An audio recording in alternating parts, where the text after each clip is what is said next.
রাজীব চৌধুরী সরাসরি রয়েছেন আমাদের সঙ্গে। রাজীব, একেবারে স্থানীয়রা তারাও এসেছেন, উদ্ধার কাজে হাত লাগিয়েছেন। আমরা দেখছি যেখানে এখন গেটম্যান রয়েছেন, আনম্যান্ড নয়, লেভেল ক্রসিং গেটম্যান রয়েছেন, তা সত্ত্বেও এরকম একটা ভয়ানক ঘটনা ঘটলো। এখন সেটাই তো সবচেয়ে বড় প্রশ্ন, যে গেটম্যান থাকা অবস্থাতেই কেন এই ঘটনা ঘটলো, সেটাই কিন্তু সবচেয়ে বড় প্রশ্ন। এবং তারা এটাই করছেন। ভাই, আপনার এখানে বাড়ি? কি হয়েছে, ঘটনাটা কি?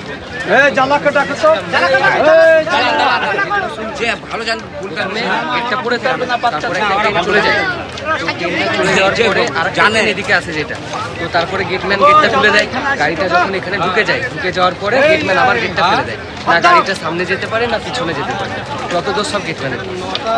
গেটম্যান তখন কোথায় ছিলেন? গেটম্যান তখন ওখানে ভেতরেই ছিলেন। গেটটা তুলে দেওয়ার পরে গাড়িটা যখন এখানে ঢুকে যায়, তারপরে ট্রেন আবার চলে নিশায় থাকে, সবসময় নিশা করে, বুঝতে পেরেছেন তো? এটাই হচ্ছে ঘটনা। এই তো দোষ হয়েছে সব গেটম্যানের অবস্থা। আমাদের দাবি, আমরা ন্যায় বিচার চাই, এটাই আমাদের দাবি।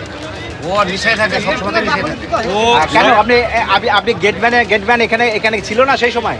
না, গেটম্যান নিশায় থাকে তো, গেটম্যান থাকে, গেটম্যান ছিলই তো, আমাকে বলতে দেন। কিন্তু নিশা করে। আমি গতকাল কাজে যাচ্ছিলাম, সকালে আমি কাজে যাই 5টার সময়। তো তোমার আমি ও গেট ফেলে রেখে ঘুমিয়েছিল, যাই হোক মদ হোক গাঁজা হোক খেয়ে ঘুমাচ্ছিল।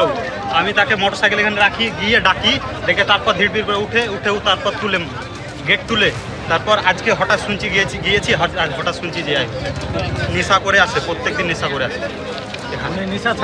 নেশা করে আসে। আর ওর কাছে 3-4টে মোবাইল আছে, 3-4টে মোবাইলে ফোন করে সব সময়। না তুলতো তাহলে গাড়িটা কিভাবে যেত?